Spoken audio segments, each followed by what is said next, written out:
Today, we're plunging into something truly captivating and chilling. Excerpts from John Ajvide Lindqvist's Let the Right One In. It's a novel that takes this really ordinary suburb and just infuses it with extraordinary darkness. Imagine a setting, Blackeberg, Sweden, meticulously planned, a place where the source says everything was carefully planned from the outset. Right. You've got these earth-colored concrete buildings scattered about in the green fields. But despite being, maybe 30 years old when the story starts, it feels like it utterly lacks a soul, a history. Yeah, there's this palpable sense that something fundamental is missing. It's like a sterile environment just waiting for something to happen. Exactly. And the novel itself, it puts it so starkly. Only one thing was missing, a past. And that's not just like describing the buildings or the layout. Yeah. It almost functions as a character, doesn't it? This absence of organic history, this pervasive sense of rootlessness, it provides this stark, almost sterile backdrop for the primal, unnerving, and ultimately unnatural events that unfold. A blank canvas, almost. A blank canvas, perfectly put, primed for whatever disturbing story is about to be painted on it. And our mission today, for you listening, is to sift through the observations, the chilling details, the profound moments from this gripping narrative. We want to extract the most impactful insights. We're going to explore these powerful themes: isolation, the insidious nature of bullying, the universal search for connection, which here crosses even human and, non-human boundaries. So big one. Yeah, and the chilling nature of an unconventional, you could say forbidden, love. So get ready for some surprising facts, some profound insights that might just challenge your perceptions, maybe make you rethink what you thought you knew about these kinds of complex relationships. The foundations of isolation, Blackeberg and Oskar's world. Okay, let's start by really digging into this setting. Yeah. Blackeberg. The sources paint such a specific, almost clinical picture of the Stockholm suburb. It's presented as completely synthetic. Right, not developed organically. That's a key phrase. Exactly. Meticulously planned from the outset. And people just, they moved into what had been built for them. You get this image of these uniform, earth-colored concrete buildings kind of scattered about in the green fields. Standardized living. Totally. And it's a landscape just devoid of history. Described as having only one thing missing: a past. The narrative really hammers this home. It does. No special projects about Blackeberg's history for kids because, there just wasn't one that connected to the present. Nothing to latch onto. Right. The only faint echo mentioned is something about an old mill, a tobacco king, some strange old buildings down by the water. But even those are dismissed as being from a long time ago and without any connection to the present. Irrelevant history. Yeah. And here's a really fascinating detail. There wasn't even a church. 9,000 inhabitants and no church. That absence, it's deliberate, you feel. The lack of history, the lack of traditional community anchors, especially a church. It creates this profound void. A void? How so? Well, a church, in many places, it serves as a kind of moral compass, right? A gathering place, a symbol of shared values, collective memory. Sure. So its absence in a community of 9,000 people, it means there's no immediate obvious structure for, let's say, conventional moral frameworks to take hold, or even for communal healing or reflection. Okay, I see. This sterile, uniform environment, those earth-colored concrete buildings, it doesn't just suggest a lack of individual identity. It actively fosters a kind of anonymity. Makes it easier to hide or be hidden. Both, perhaps. And this, in turn, makes it ripe for stories that defy the norm, where the boundaries of right and wrong might just blur simply because those traditional markers aren't there. The landscape itself seems to enable the extraordinary precisely because it's so relentlessly ordinary and unrooted. So this planned, rootless place, it doesn't just lack history.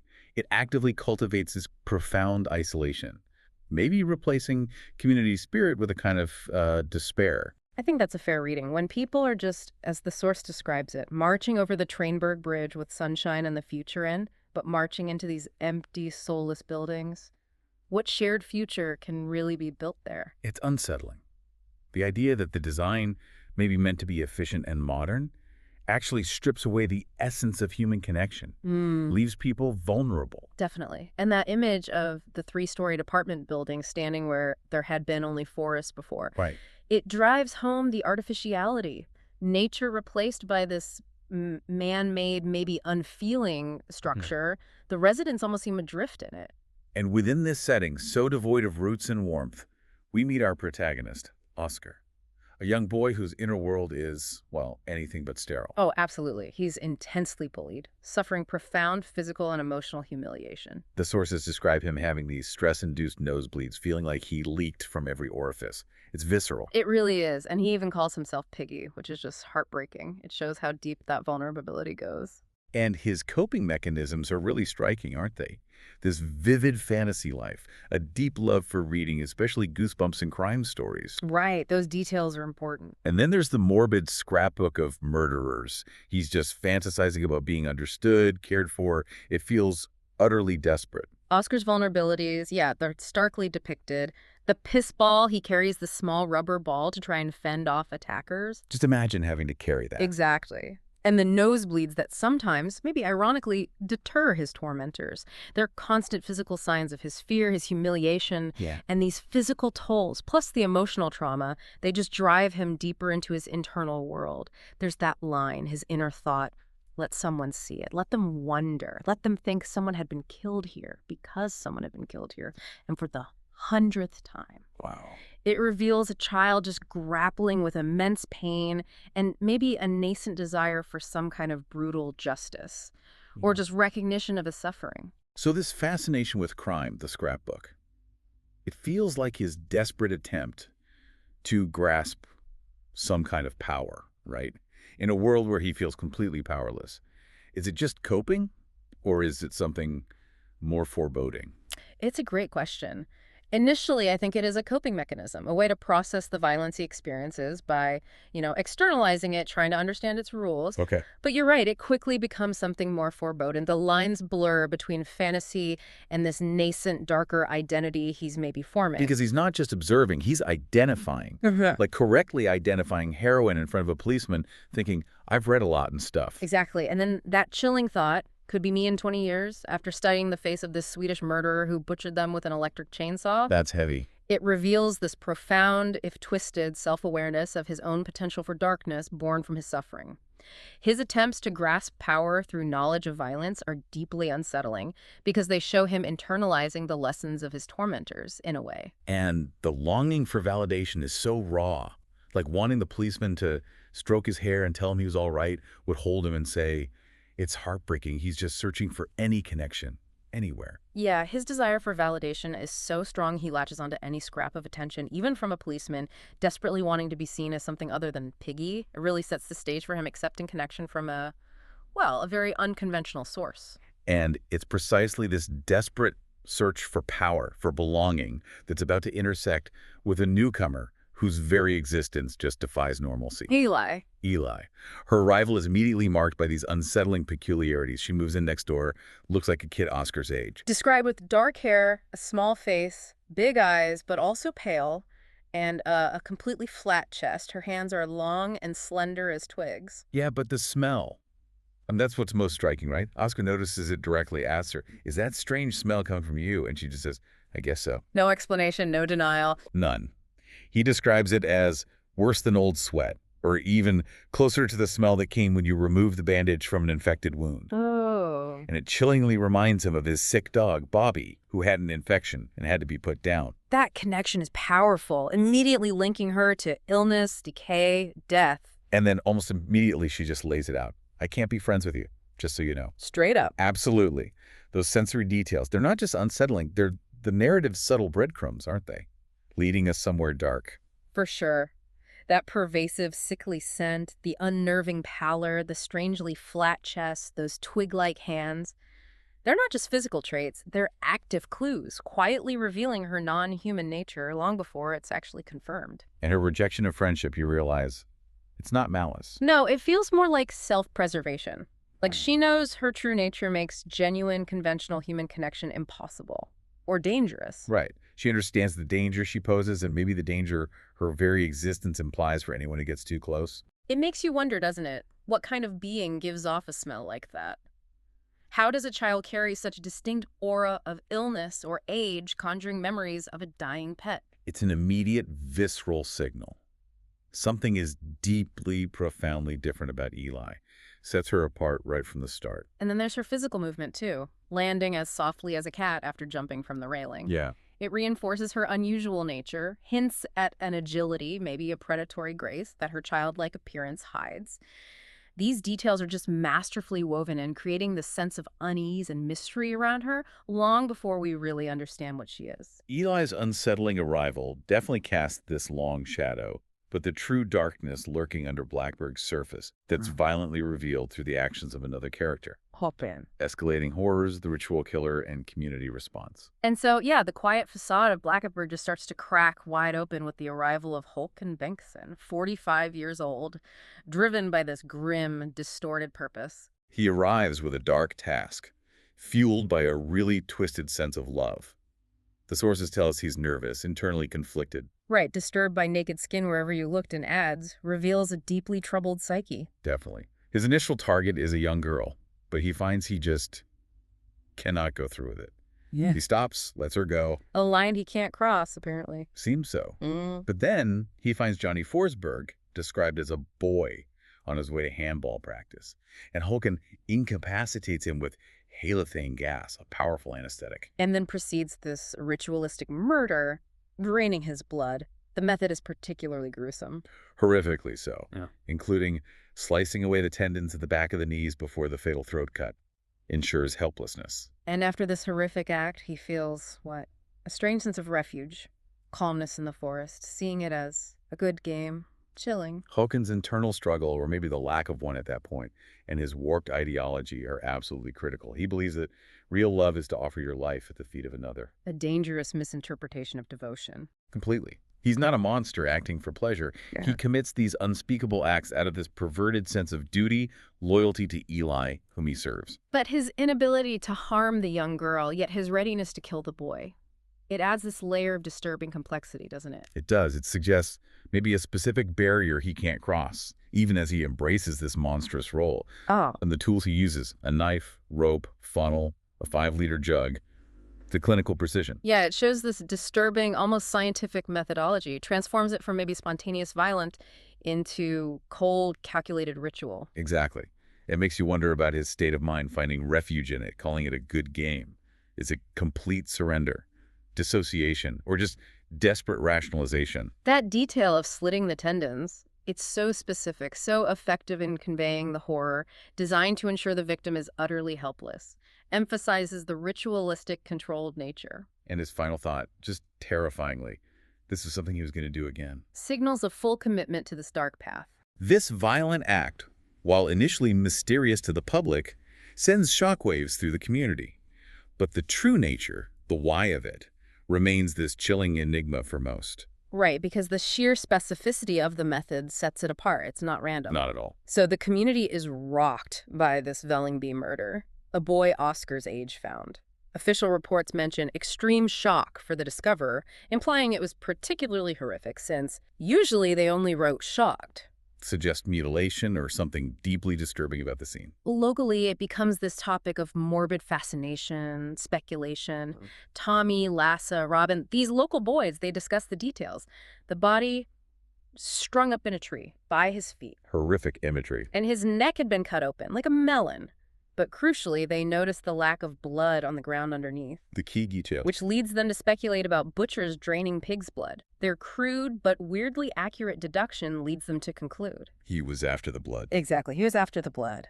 Those details hanging upside down, throat cut, yet almost no blood at all. On the ground, they're incredibly significant. They scream ritual, a highly specific act far beyond typical murder. The image of the boy hanging upside down in the tree, by his feet, it forces you, the reader, to understand this isn't conventional crime.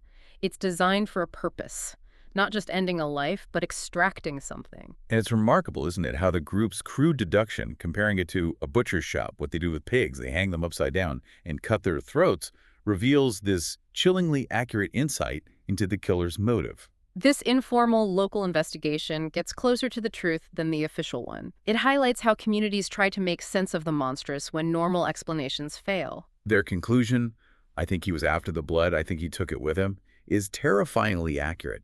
It underscores that sometimes ordinary people connect the dots in ways official channels can't, precisely because they're unburdened by procedure or maybe disbelief in the truly unthinkable. While the community grapples with this horror, Oskar finds this disturbing personal connection. It fuels his own dark desires. The fear translates into a weird sense of validation for him, almost. Yeah, the Veldingby murder hits Oskar hard, feeds right into his existing violent fantasies. He connects it to his own internal world, wondering, is it true? Am I the one? Which is such a profound question for him to ask. It blurs the lines between his fantasy world and reality, hinting at this disturbed merging of responsibility, maybe even culpability. It marks a significant psychological shift, from internalizing humiliation to actively fantasizing about inflicting it. And he acts on it, stealing that incredibly alluring hunting knife from a hardware store. Even has an excuse ready. "Excuse me, sir, but I'm just so afraid of the killer." Smart, in a disturbing way. In his room, in the dark, he practices lunging with it, thinks, the murderer. He imagines a future where, when he had learned to control the power, Johnny, Mike, and Tomas would never bother him again. It's not just self-defense thinking, is it? It's about wielding power, transforming from Piggy into this feared avenger. Exactly. And then Eli enters this evolving psychological landscape, and an unexpected catalyst. She implicitly encourages his game of violence. Right, even applauds him for hacking up trees instead of his bully shouting, "Bravo!" It's subtle, but it's powerful reinforcement of Oscar's darker impulses. That's crucial. How much does Eli really get about Oscar's inner world? And how much is she maybe subtly shaping it for her own needs? Is her applause genuine support, or is it calculated? Reinforcing a potential predator she recognizes. It makes you consider her influence, definitely. Oscar's thought after the murder, could it be that his game had in some way caused the murder too? That reveals this chilling sense of agency, however misguided, pushes him further down that path. Her influence feels multi-layered. She sees a reflection of her own predatory nature in his fantasies, maybe. Possibly. Her encouragement could be testing his limits, or even, as you say, grooming him. It's maybe a pragmatic recognition of a potential resource, but also perhaps this dark form of companionship, understanding a shared otherness. This evolving dynamic between them is key. He's finding an ally, but one whose very existence pushes him into morally gray or even black territory. The escalating violence outside, Oscar's changing internal landscape. They draw him ever closer to Eli's enigmatic world, a world where that line between victim and perpetrator gets incredibly blurred. Unveiling the supernatural Eli's true nature. Okay, let's shift focus now to Eli's truly peculiar nature.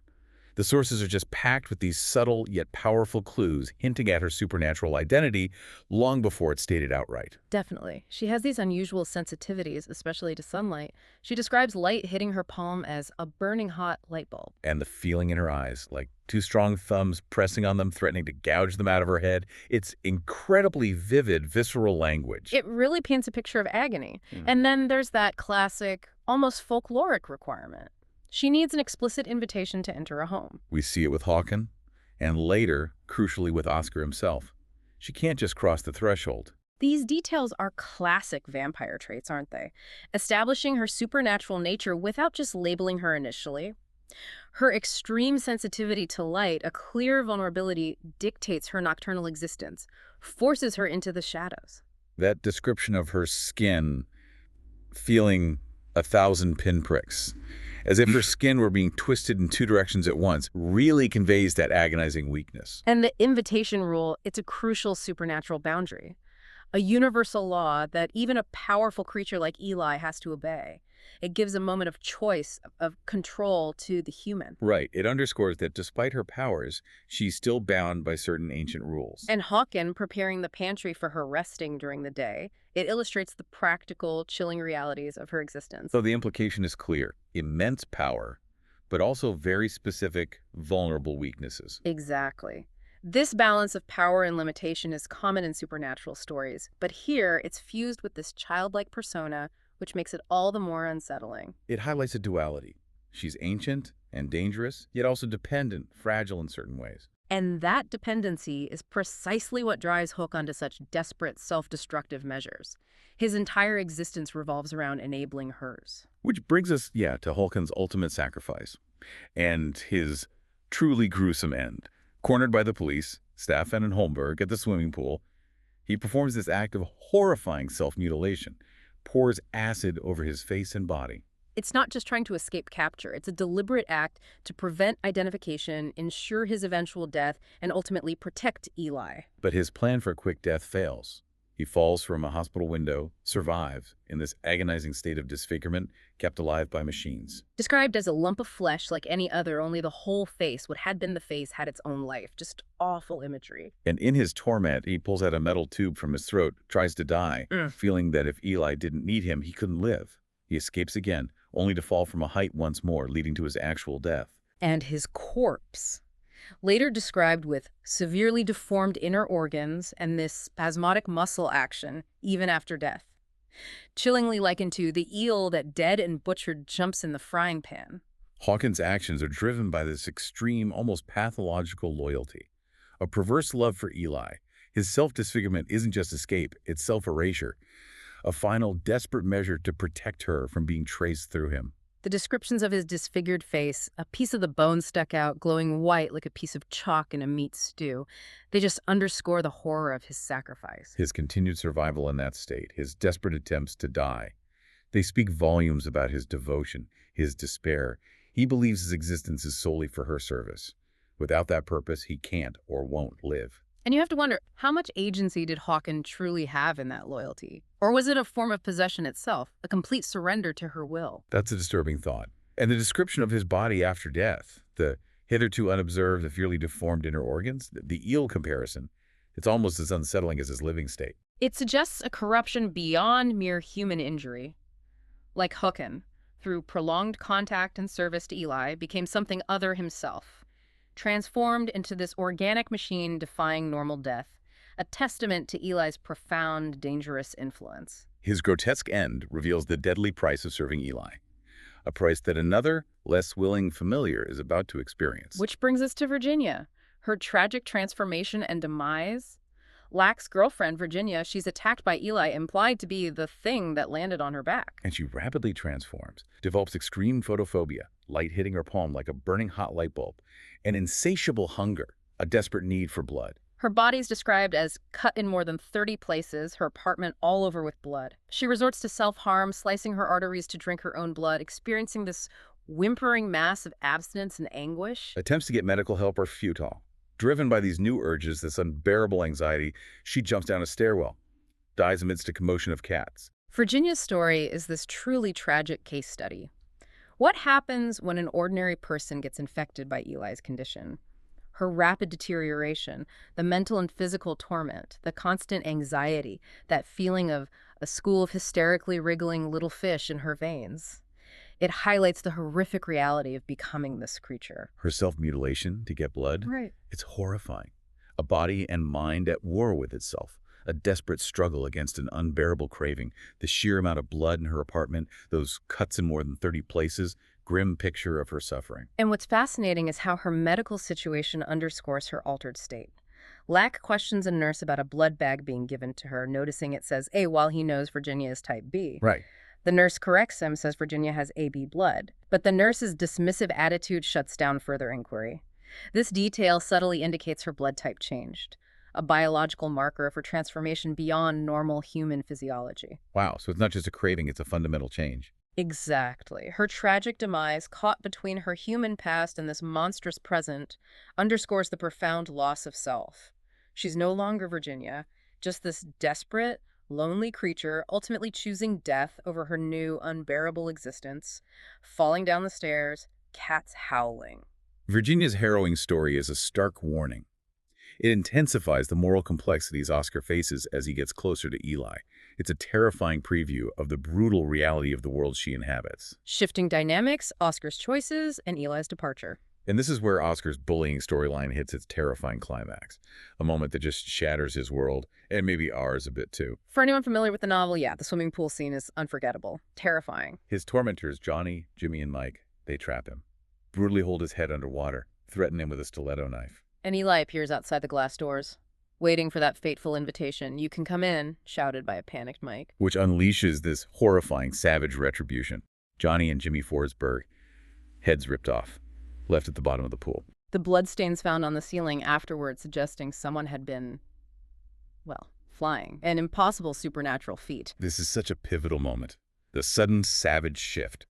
Oskar, the helpless victim, suddenly has Eli as his terrifying, otherworldly protector.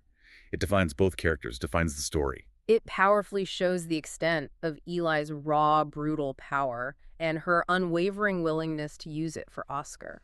The angel description the terrified boys give, combined with the impossible blood traces the crime tech finds lit on the ceiling, beams indicating a path made by someone who was flying.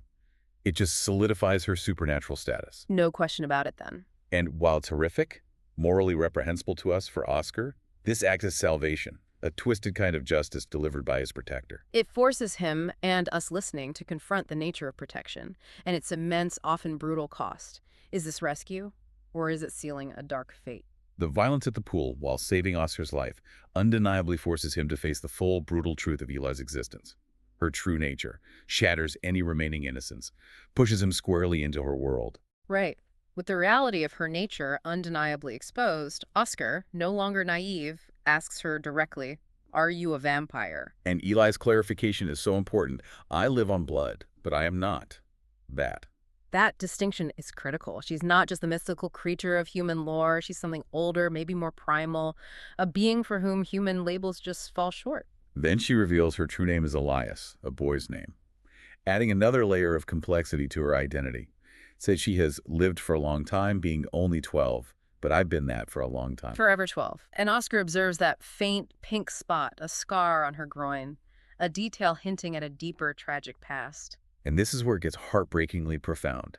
During a kiss, Oskar experiences this vivid, traumatic memory. Eli's past, being castrated. The memory is described with chilling detail. The man bites and drinks, and the glowing rod moves up into his head. It's not just revealing a past trauma, it's this profound, empathetic transmission of a defining moment in her long existence. Ties her current identity to an ancient act of violence, forced transformation. A shared vulnerability that goes beyond words. Eli's revelation being Elias, her ancient age. It's a profound twist. It complicates everything. Gender, identity, childhood. Challenges Oscar's and our preconceived ideas. The scar, the shared memory, they confirm her past. She wasn't born a vampire in the traditional sense. She's a victim of this ancient, horrific transformation. Her insistence on not being a vampire maybe points to her unique nature, a state of being that predates or transcends human categories. What does it mean for a child to live for centuries, frozen at 12, carrying such deep trauma? How does that shape her interactions, especially with Oskar? It must forge a bond built on the shared understanding of profound pain, of otherness. The raw honesty of this revelation deepens their connection, explains her often distant, pragmatic, survival-driven approach. With the truth laid bare, Oskar has to make a definitive choice about his future. A choice that will sever him from his old life, plunge him into a new, dangerous reality. Eli, sensing the danger, the unsustainability of staying in Blackeberg, leaves Oskar that stark note: I must be gone and live, or stay and die. It's an implicit, urgent offer. Join me.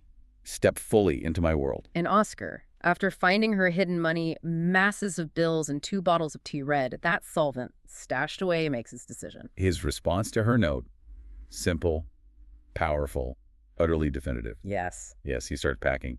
Not just clothes, but his puzzles, symbols of his inner world and Eli's money. Getting ready for a new, unconventional life. Eli's note presents that stark ultimatum, highlights the loneliness, the constant danger of her existence, forces Oskar to face the full reality of her life and the choice she offers. Oscar's yes. It isn't a decision to become like her, is it? Not to transform, but to be with her. To embrace a life utterly outside normal human experience. His decision is driven by that deep, desperate longing for connection, for someone who truly sees and accepts him. And it's a powerful defiance of his victimhood. He's choosing belonging and power, however dark, over his old life of isolation and torment. This profound act of self-determination transforms Oskar from bullied boy to committed participant in her dangerous existence. His yes is accepting a destiny as Eli's new familiar. In that supernatural context, a devoted companion, servant. Stepping into the role of her protector, her provider of blood. The new covenant. Exactly. It promises companionship, an end to his torment, but at what cost? What moral compromises will he have to make? What dark boundaries will he cross to sustain this unique, perilous partnership? Eli's earlier statement, I will never be whole again, it just hangs there. A reminder of the tragedy woven into their bond, the sacrifices it demands. With this decision, Oskar definitively steps away from his old life into a future forever intertwined with Eli's ancient, dangerous existence.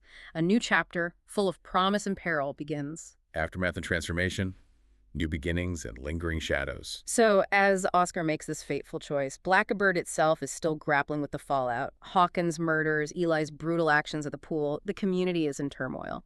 Yeah, the media creates this sensational narrative around the ritual killer. There are even reports of a wolf in sheep's clothing, joke with a picture of a ram after some police search incident. Which just fuels public fear, leads to school curfews, changes daily life for everyone. And amidst this chaos, we see Tommy, one of Oscar's acquaintances, really affected by it all. Maybe by the ghoulish delight of the reporting, as the source puts it. And in an act of revenge, defiance, Tommy, kind of mirroring Eli's methods in a way, uses T-Red, that solvent, to set fire to Johnny and Thomas's desks at school. He thinks, I'll kill someone. I'll go out and kill someone. Johnny. The burning desks erupt with whoosh, a searing explosion. The public narrative around Hawkins' capture and death falling from the hospital window, it provides this false sense of closure for the community, right? A convenient explanation for the unexplainable. Absolutely. It contrasts sharply with the real, inexplicable events. And Tommy's arson, it directly mirrors Oscar's earlier violent fantasies. Highlights how the general climate of violence, fear, sensationalized media, how it can inspire desperate, destructive acts in vulnerable individuals. He's not just reacting to personal stuff, but to the larger, unsettling atmosphere. Right. It raises that question. How much does collective trauma influence individual acts of aggression? The chaos, the lack of those traditional moral anchors in Blackeberg, it seems to breed more disorder. So these acts of defiance, driven by fear, grief, maybe a twisted sense of justice, how do they reshape the community? What message does it send when kids resort to such extreme measures, taking justice or revenge into their own hands? It underscores a breakdown of trust, of order, paves the way for more radical personal choices, perhaps. And as this old world kind of burns, Oskar fully embraces his new reality, prepares for a life far removed from conventional society. He's now fully committed. Systematically disposes of the evidence from Eli's apartment, the money, the T-Red, then carries out his own act of defiance and revenge, setting fire to Johnny and Thomas's desks at school. A powerful, symbolic act, severing ties with his past tormentors, the old life he wants to leave behind. He's no longer the victim. He's an agent of change, however dark. Then he meets Eli. They prepare to leave Blackeberg together. Embarking on this silent, uncertain journey, Oskar embraces his new role, understands he will provide for Eli, acknowledges her unique, terrifying needs. His deliberate acts, burning the desks, taking Eli's money, they're definitive steps into his new identity. No longer passive victim, but active agent of defiance, and soon, protector. His pack in the puzzles, which the source says he'll continue to do, symbolizes his inner world continuing, but now with a purpose, a structure for this new existence. His acceptance of Eli's needs, even the need for blood, marks this profound shift, complete immersion into a world he once only fantasized about. And when Eli asks him, hesitantly, would you want to become like me? His reply is so telling, no, I would like to be with you, but... It's not a desire for transformation, it's for connection, a shared destiny, despite the dangers. This is truly the start of that new covenant, a partnership where Oskar becomes the hands and feet for Eli's survival. What challenges will they face? Relying on his humanity and her ancient, deadly nature? What moral boundaries will Oskar cross? What sacrifices will he make for the only person who ever truly understood him? Eli's wounds, described as having healed after Oskar threw the boxes from her balcony to his. It subtly indicates his protective role even before they leave. Hints at the future he's chosen. Their journey out of Blackeberg marks that new beginning, a silent testament to their unique bond, leaving behind the ashes of their past. The final scene. It's understated yet incredibly powerful. Oskar and Eli on a train, leaving Blackeberg. Oskar carrying the boxes of her belongings. Symbolizing his acceptance of his new responsibility. Exactly. The train journey itself is this profound symbol. Departure from the known world of Blackeberg into an uncertain future. A life together defying all norms. And their communication is symbolic, too. Eli tapping PUSSOCHKRAM, Swedish for kisses and hugs, on his leg in Morse code. Yeah. This ending isn't a resolution, is it? Not in the traditional sense. It's a powerful, silent new beginning. Definitely. Oskar has chosen this path of unwavering loyalty, protection, accepting Eli for who and what she is with all the dark implications. The Morse code. A secret language just between them represents the depth, the exclusivity of their bond, a silent pact transcending conventional understanding human language. This powerful, silent communication leaves us with so much to ponder. Outro. So, wow, we've journeyed through the unsettling, sterile suburb of Blackeberg. We've witnessed Oscar's profound isolation and his eventual dark empowerment. We've seen the terrifying sacrifices of Håkan and Virginia Yeah. and explored the ancient, complex nature of Eli herself. Yeah, we've seen how innocence can be corrupted, how love can take these monstrous forms, and how belonging, connection can be found in the most unlikely and dangerous of partnerships. This deep dive really illustrates how the ordinary can become extraordinary, how human and non-human elements can intertwine to explore these fundamental questions about empathy, survival, identity. The source material really challenges us, you listening included, to look beyond initial appearances, beyond conventional morality, pushes us to consider the gray areas of loyalty, the true meaning of connection. And this story ultimately asks us to confront a really powerful question, doesn't it? If, like Oscar, you found someone who truly saw you, understood you, offered you ultimate protection and belonging, even if it meant embracing a life outside all human norms, a future fraught with unimaginable challenges, would you say yes? What untold sacrifices might you make for such a profound, albeit perilous, connection? Something to think about.